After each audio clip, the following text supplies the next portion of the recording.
Hello, everybody, and welcome back to another great edition of my Grue Rume Show. And for the Grue Rume Show today, we got a very special guest, and he is a musician, Noah Finnce. And I'm going to be joined by a co-host that usually does some interviews with me, and his name is Carlos,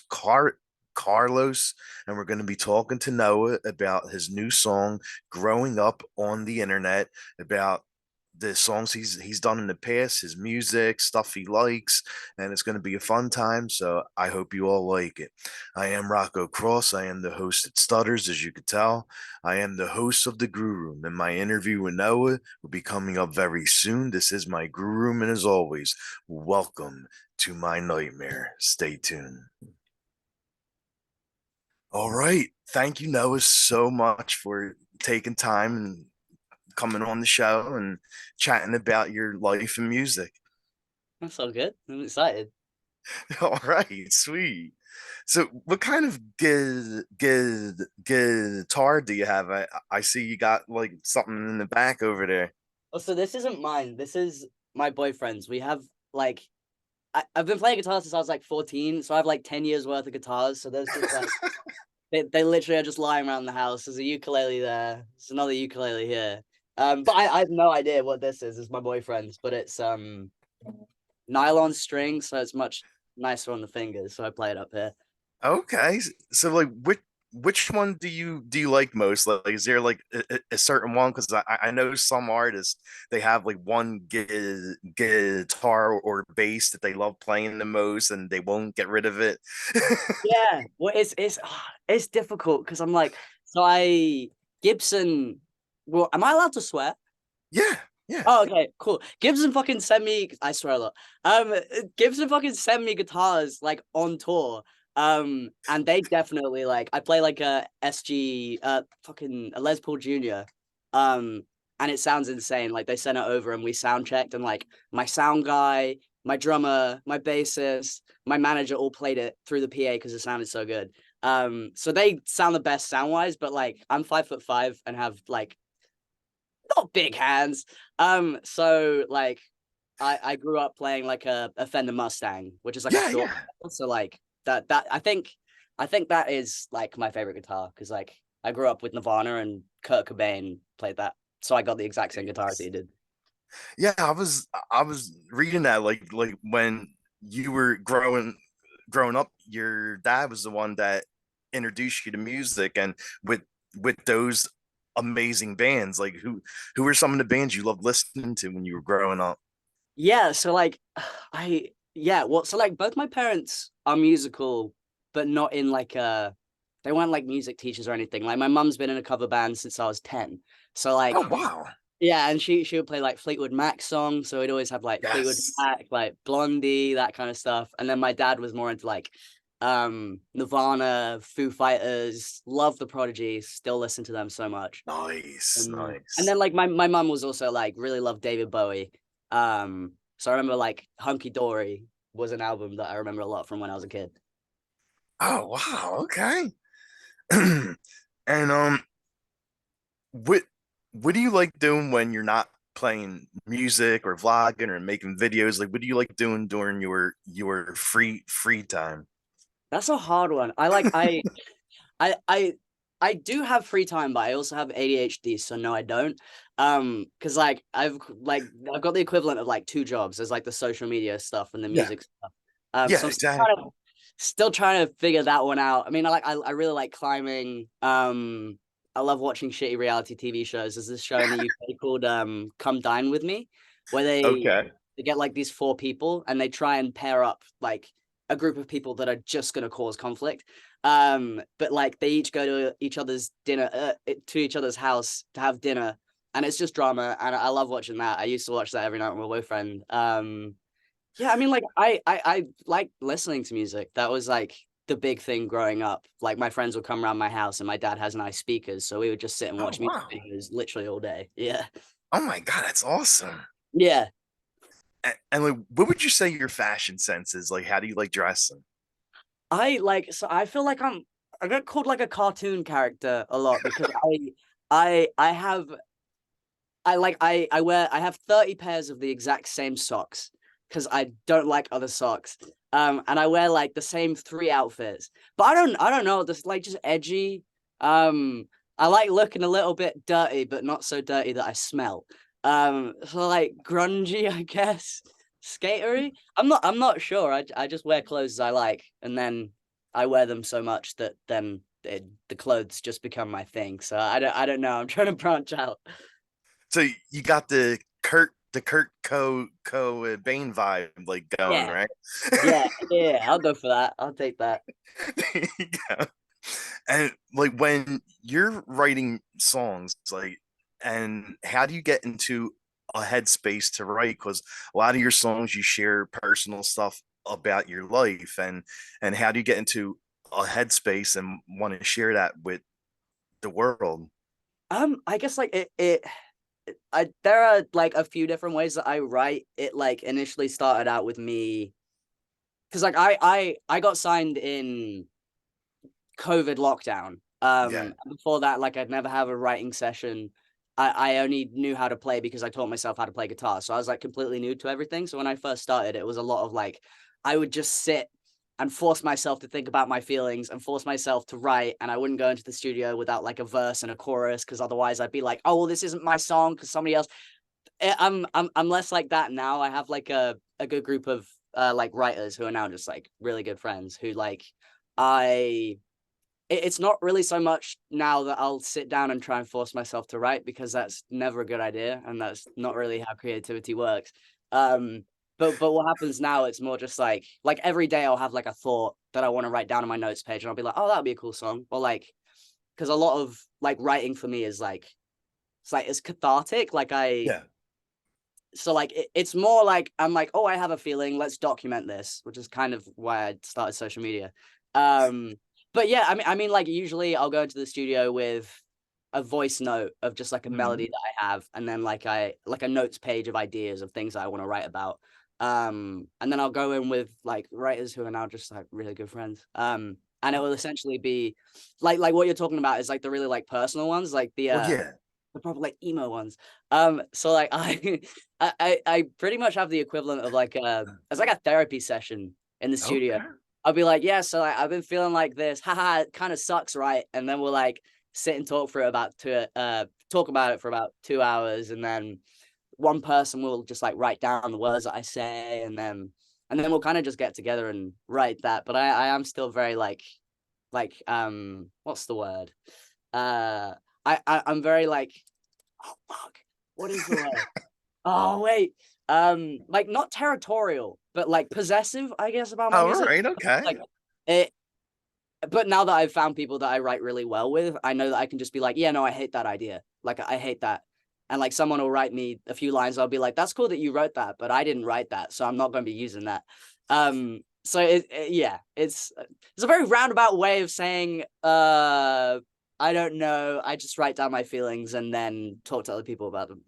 There you go. Yeah. Hey, Yeah. whatever works, right? You know, if you write them down, get them out there, at least you're getting it off your chest, you know? Yeah. Exactly, yeah. Yeah, definitely. And what do you love most about playing live? I mean, I know you like going on tour, so like, what's the like live ex ex experience like for you as an artist? Oh my god, there are like so many things. Like it's so like I played my first show 2 years ago. And so like from then, like the thing that I realized was just like, oh wait, because like being online, having an audience online for so long, that's Hmm. cool. And like I'd hit like 100K, 500K, like however many, whatever. And like you look at the numbers and be like, okay, cool, that's a number. But then like playing a show and like seeing the people that have Yes. been there the whole time and are singing the words back to you. I think that's like that's probably my favorite thing about it. It's just like the energy in the room and the fact that like everybody there both loves what you're doing and will probably just make best friends with everybody else in the crowd because they feel exactly the same way. But yeah, I think it's more of just like a energy or like a connection kind of thing, because like I grew up like camping outside of venues with all my Yeah, friends, of course, of making all my course. best friends in the queues at the shows. Um, so I think for me the fun thing about playing shows isn't necessarily the actual like singing and playing. It's more just like connecting with people and having people react directly to you, because I've been making YouTube videos since I was 15, and that's just Yes. me and camera. So like when it's actually like real people, I'm like, oh wait, you find my jokes funny. Like it's not just something that I put in a video, like you're directly reacting to it. So yeah, it's connection, I guess. Nice. And what about video games? Are you a fan of gaming at all? Yeah, I like video games. I wouldn't claim the title gamer because like with clothes, I just get obsessed with one thing and then just Yeah. stick. Like I've been playing Sims since 2008. So like I don't know if you could say you're a gamer if you play Sims. But I've been Well, playing it a lot is a of, game. it's a game, like it yeah, technically. Like Sims and then Zelda as well. Like I started off with Twilight Princess on the Wii. And now playing Tears of the Kingdom? Tears of the Kingdom? Okay, yeah, yeah, yeah. Yeah. Nice. And as you can see, I'm a big horror fan, so I Yeah. always like asking my guests this: are there any horror movies that you like watching?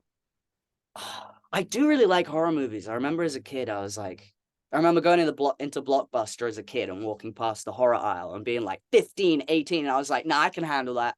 Nah, I don't need to be old enough for that. Like I've always been like super interested in them. I haven't watched them in a while, but like, fuck, like what is, I don't remember what it was called. There's one about a lady who's deaf who lives in the middle of the woods. Oh Um, God, Hush, right? Hush, I Hush, think it's Hush. called. Yes, Yeah, yes. I watched that shit at a sleepover. When I was like a teenager or whatever, and that was like the first horror movie where I guess it's more suspense, but it was like the first movie where I was like, oh my, okay. And it was like 1 a.m. and we were like checking the windows and the doors, and like I think that one is probably my favorite just because I don't give a shit about jump scares. Like that's Yeah, fun for about a second, but just the fact that like she can't hear anything and you can just see the guy come in I and you just know. it's that one. I really want to watch that again. That movie was crazy. I remember Yeah. watching that, and you really feel for her because you're like, Mm. oh my God, he's right behind you, like you Yeah. can't hear him. Yeah. Yeah. It's like a pantomime, like he's behind you. But oh nah. Horrible. Horrible. And Halloween season is almost here. So are you a big fan of Halloween season and going to haunts and dressing up and all that stuff? So like I don't know why. I don't really celebrate anything. Like Okay. I just had my 5 year anniversary with my boyfriend and we both forgot it happened. We were like, oh, same with Christmas. Like my family were never big on Christmas. Like I used to trick or treat as a kid, but like nowadays, like I'll go to a party, half-ass a costume, um, and that's about it. But like I love the idea of going to like a haunted house, or like I've seen Oh people yeah. go on those like those spooky rides, um, and I'd love that. There's a theme park in the UK called Thorpe Park, Mm, um, and they have a ride that's like Saw themed, but nice. and that shit was good, Nice. but they used to have a maze, like a Saw maze, where they just Yes. recreated scenes from Saw. Um, it was insane. There were people walking around with like axes, and I was like 12, being like, "Oh no, let's go, let's go." So that's like the last time I ever did anything Halloweeny. But I do want to do more Halloweeny stuff because I know it's more fun than Christmas, I guess. Yeah, it definitely is. And is there a certain food do you like? Like, do you have certain food you eat or cheat food or? Well, it's the same with the clothes and the games. I like I for until I met my boyfriend, I would eat the exact same meal every single day. Like I would I would have mashed potato and breaded chicken for like 3 months. Okay, hey, That that's was good. it. It is good, but like I'm so tired of it now. I guess like fuck. The I can get really cheap steak near me, and I'm trying to do better at the gym. So I guess right now steak is one that like I've never gotten bored of that. Nice. And cereal. I love cereal. Oh yeah, cereal's the best. Yeah, it definitely is. And I'm gonna turn more questions over to my co-host over here Sick. and take over Carlos. Hell yeah. Well, my name is Carlos Sagaon. Nice to meet you. I'm from Mexico. It's pretty nice to talk to you. Nice. Nice to meet you. Well, tell us a little bit about your new song, Growing Up on the Internet. Yes. Oh my God. I can tell you a lot about it. I can't tell you a little about it. It's so, oh my God. It kind of goes back to like when I first started posting stuff online. I started out as a My Chemical Romance fan account because I love MCR, big emo. And then I started like posting guitar covers of myself and pictures of myself. And I started growing an audience from that. Just like I would post like 10 times a day, just like, oh, I love this thing. This thing's cool.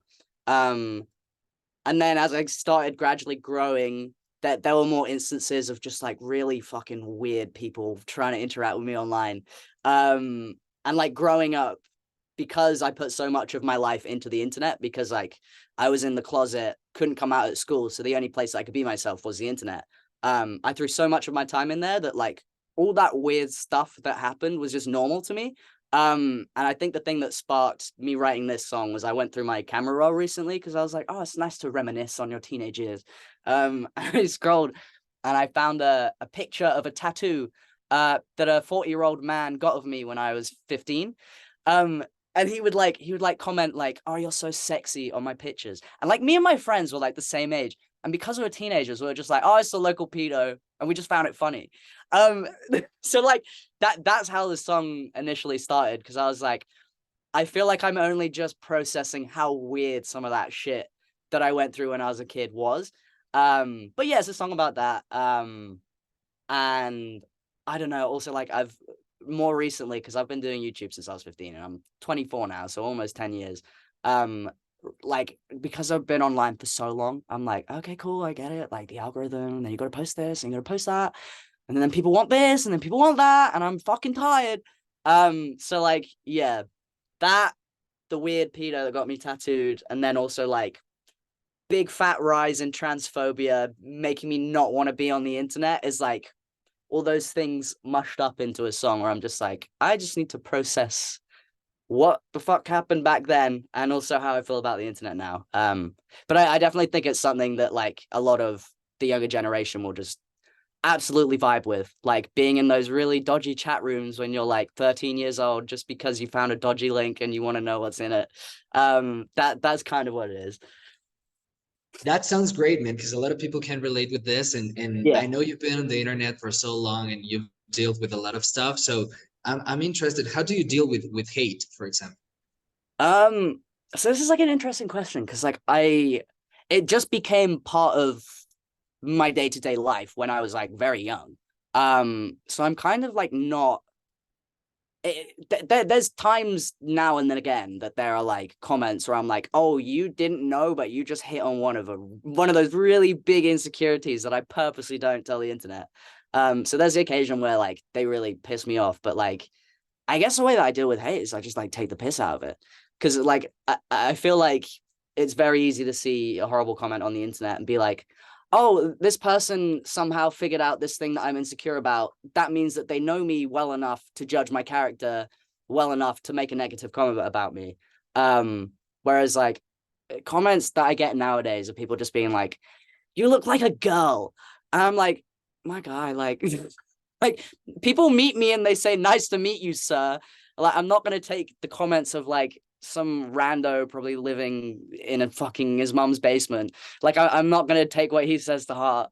And so like the thing that I've done in maybe like the past few years is just made content out of it, because like there's a definite rise in transphobia in the US, big fat bad, and in the UK as well. So I've started just like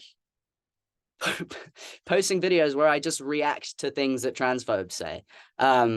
And it's entertaining because it's just stupid. Like they just say the most stupid things. Like they'll see a picture of Michelle Obama and be like, oh, she's a trans woman because her voice is lower. Like it's like brain rot.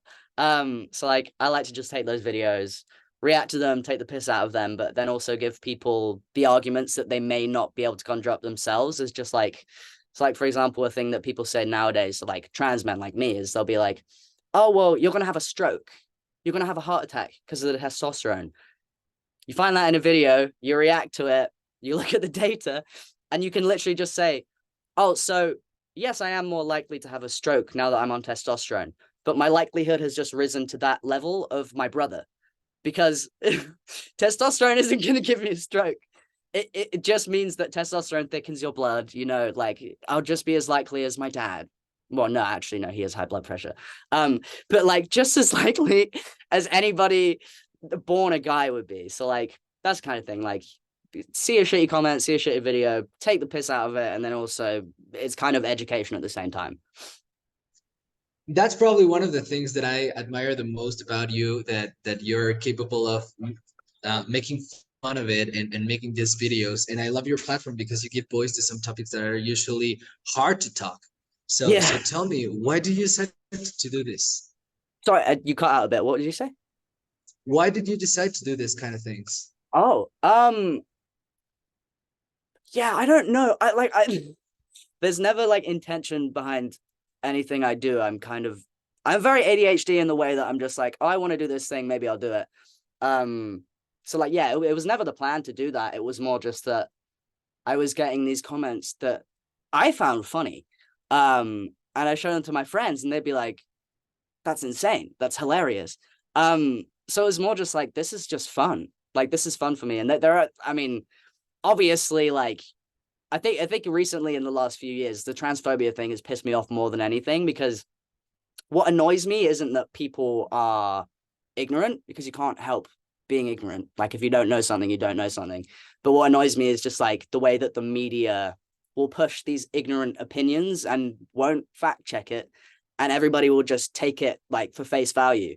So I think that's something that I've struggled with recently, and I think if the media aren't doing that, that they're not bringing people on to fact check the bullshit that people say. I'm like, well, I have a platform.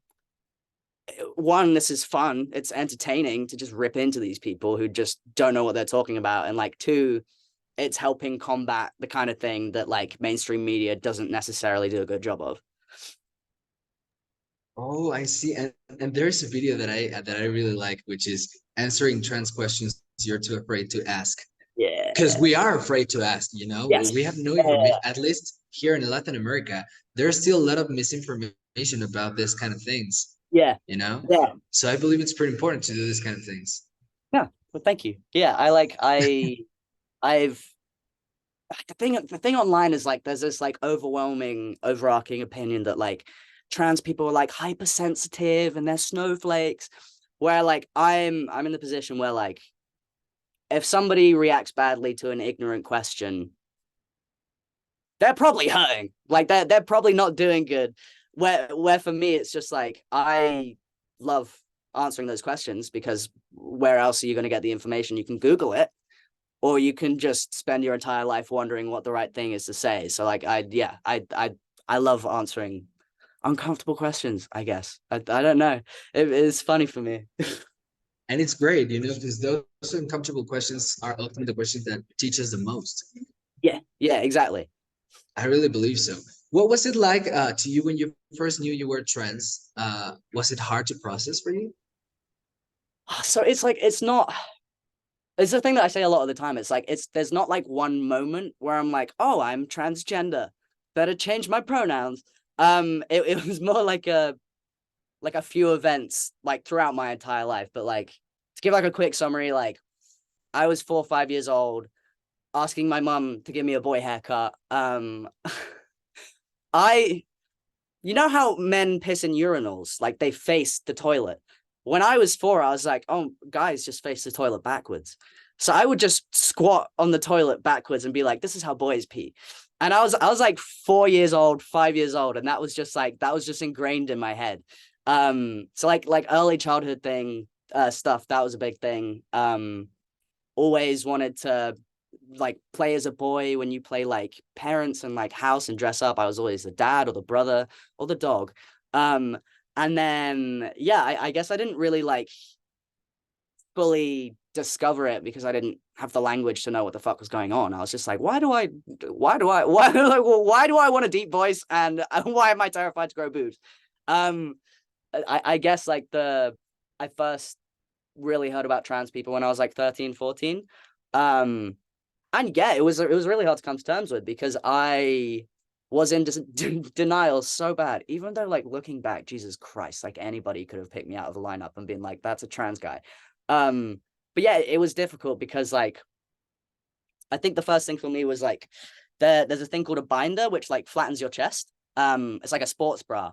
And I told myself, look, I'm gonna buy a really cheap one to prove to myself that I don't like this, that I don't want to have a flat chest. Of course it came and I put it on and I was like, oh, fuck. So yeah, like it was really hard to come to terms with, because I think the scariest thing for me wasn't the idea of going on testosterone or getting surgery, because for me I was just like, oh, I can finally feel at peace like in my own body. The scary part for me was like the guilt of eventually having to expect people to change their language about me, like and like change their perception of me. So like I felt so much guilt about like telling my parents that I was trans. I was like, hey, like you've known me for 15, 16, 17 years, and I'm actually the complete opposite of what you thought I was. And I didn't know it myself. But could you change entirely how you see me in your brain and reframe how you view me as a person and change the language that you use for me, even though you've used this name since I was literally born? I think that was the hardest part for me, is just like the guilt, I guess, because for me it was like, this is a personal problem and I didn't want to make it other people's issues, but obviously that's not how other people viewed it or view it at all. But like that was a big thing. But yeah, it was hard in the sense that like in my mind trans was like a bad thing. I was like, oh well, like, because I'd only heard it in instances of like a trans woman coming into my school bathroom, literally just going to the toilet, and then some girl in my year like calling her slurs. And like the first thing I ever heard about trans people was a slur. So like you grow up like just absorbing all of that, and then when you finally realize that that's something that you're experiencing, you're like, oh shit, I'm that big bad thing. But yeah, I mean, like I was very lucky that everyone was really supportive. I came out to my mom and she was like, oh yeah, I mean, of course. And then came out to my dad and he was like, yeah, you never really acted like a girl. Like, yeah, of course. And it went really smoothly and everything was great. But yeah, I built it up real big in my head. It was a very hard thing to accept in myself. I think the self-acceptance was way harder than actually coming out. I totally agree, and I think listening to you speak about it, it's really inspiring. And I also believe art can be a teacher. You know, artists can be teachers, and I love about your music that it can be something that people can really connect with, because it feels like so personal. Yeah. So, are you conscious when you're writing a song that a lot of people may feel like this song belongs to them? Yes. The more I release stuff, the more I think about that. Because when I first started writing, I was like, oh, I just want to write a song. So I'm gonna write a song and then I'm gonna release it. And then that's my song.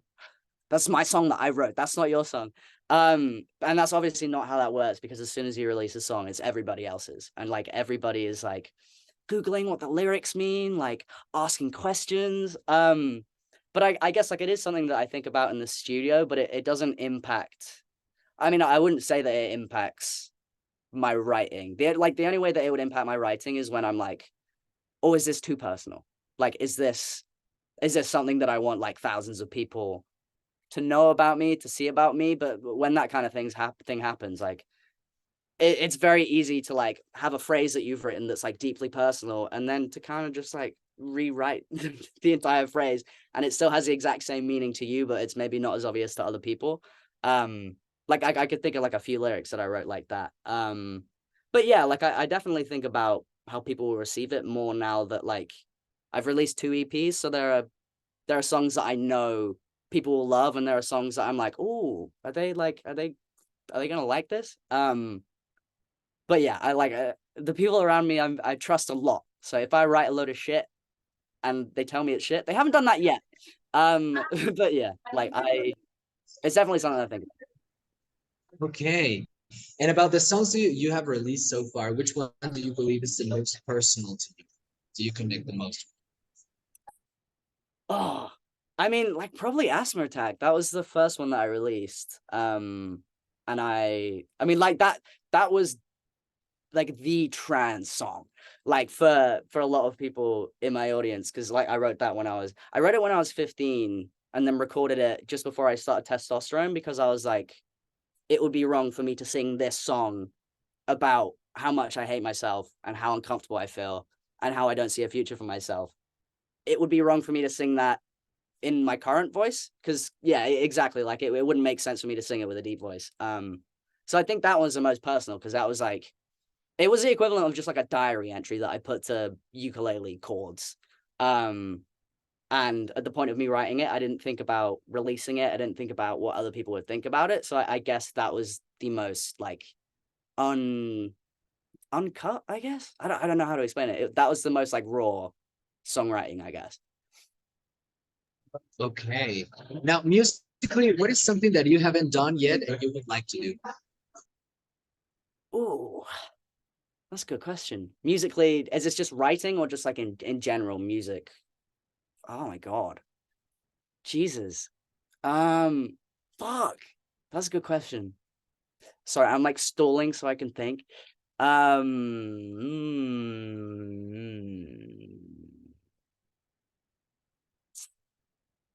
don't know. Like I'm so I like I don't have goals.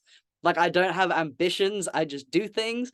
I guess maybe like supporting artists that I really like. Like I've got a tour coming up with Enter Shikari, who I love. So I guess maybe just like collaborating more with people like that. Like I'd love to tour with Youngblood or Water Parks, that kind of thing. Because like I'm very lucky that like I have the audience I have. Because like I've only done headline tours. Like I've done 2 headline US tours, 2 UK headline tours, and I did like a little underplay with Shikari, but they were like little shows. So yeah, I guess just like touring more with artists that I really look up to, because I've not done a big tour yet until next February. Okay, and any plans for a new album? Oh yeah. Oh yeah. Like I'm literally going into the studio tomorrow for like 3 weeks. I know what songs we're gonna put on the album. 4 or 5 are like completely recorded, mixed, mastered, and then other ones are in like various stages of like half written or like fully written melody, vocal, guitar wise, but not instrumentally. But yeah, that's my job for the next month until I go on tour. Okay, we're so excited for that. And finally, I always ask this question, and I think in this case is particularly important. Uh, what is your advice for all those people who are watching and are kind of following your steps? You want to become musicians or are probably trans people who want to come out and work in the music business or the entertainment industry. What would be your advice to them? Ooh. The first thing that pops into my head is like, um, only compare yourself to yourself, if you get what I mean. Like, don't, because a lot of what I did, and this applies to both just like trans stuff and music stuff. A lot of what I did when I was younger was I would compare how I looked to a trans guy that had been on testosterone for 10 years, had a beard. And then like I was like 15, like I was a 15-year-old girl in the closet, and I'm like, why don't I look like fucking Jason Momoa or some shit? Literally. And the same with music. Like my first song, I was like, why isn't this as good as My Chemical Romance's entire discography?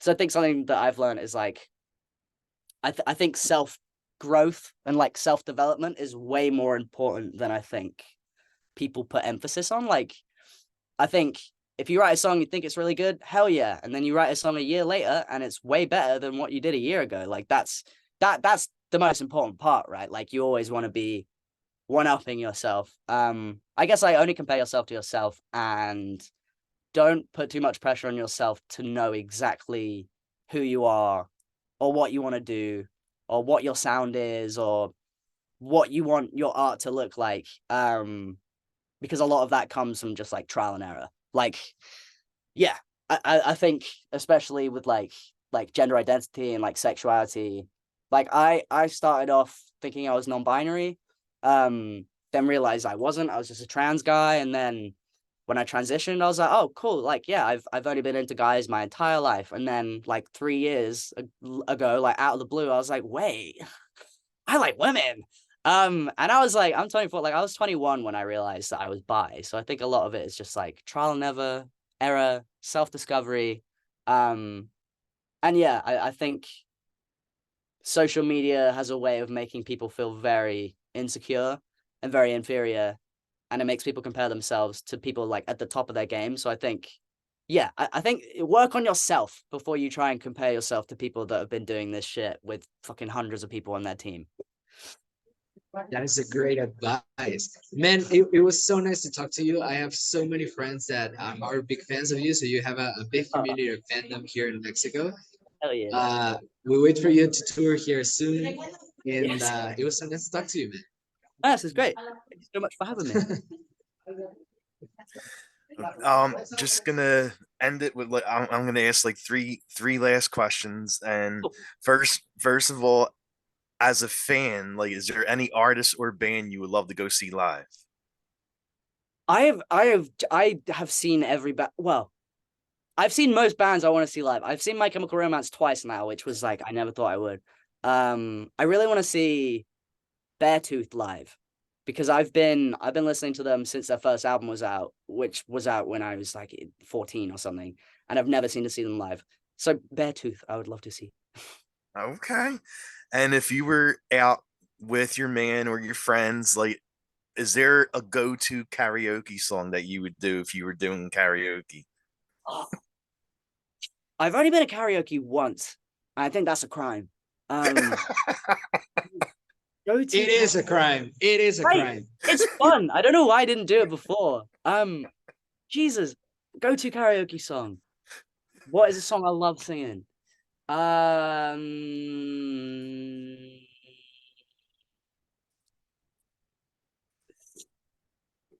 so bad at this. It's all right. Probably just like, what do I play with my friends? Something by Nirvana, which makes sense. Just Smells Like Teen Spirit. Just because when you do karaoke, you're a little bit drunk. You're all in a room with your buds. It smells like Teen Spirit. Everyone yells it. No one can sing it well. What's usually your drink when you want to feel a buzz? Feel a buzz. Either like a really fruity cider. I don't like anything that tastes crazy alcoholic because I can't hack the taste. Really fruity cider, passion fruit martini, or usually when I go to the pub, I'll have like a double rum and coke. Nice. And coffee or tea? Like, which one do you like more? I don't like either of them, and I feel about it. It's the kind of thing that I'd love to like because everybody's like, I'll have my morning coffee, got my morning brew, sit down with a tea, dunk a biscuit. I just don't like it. I like hot chocolate better. Oh, nice. Okay. And lastly, is where can fans follow you at and buy your merch and all that stuff? So like most of my social, just type in Noah Finnce to like YouTube, Instagram, all that kind of shit, and then merch. NoahFince.com. Just Noah Finnce. NoahFince. It sounds like no offense in a Kiwi accent. No. Well, no, thank you so much for taking time and doing this. It was really fun chatting with you, meeting you, and I appreciate this a lot. Thank you so much. Oh, good. Thanks for having me. This was fun. Thank you. Definitely. Well, we'll definitely have a great rest of the day, and hopefully talk to you again. Hey, shit. After the album's out. Yes, definitely. Can you help us, man, real quick? Because I also post these interviews with that translation in Spanish for your Latin American fans. So is it possible you can say like a small promo, like watch this interview with Carlos for my fans in Latin America, or something like that? Yes. Hello, Latin Americans. You better watch this video I made with Carlos and Rocco. Oh, is it just you, or is it with both of you? Both of us. Yeah. Oh, okay. Hello, Latin America. You better watch this video I just made with Carlos and Rocco. Sending love to the Latin Americans. Spanish. Fui en avión de la vacación. That's great. Thank you so much, man. That's all right. Sick. All right. Nice to meet you both. Definitely. Nice to meet you. Definitely. Thank you again for doing this. That's all right. All right. See ya. We're waiting for the album. Oh, yes. Yes. See ya. Bye.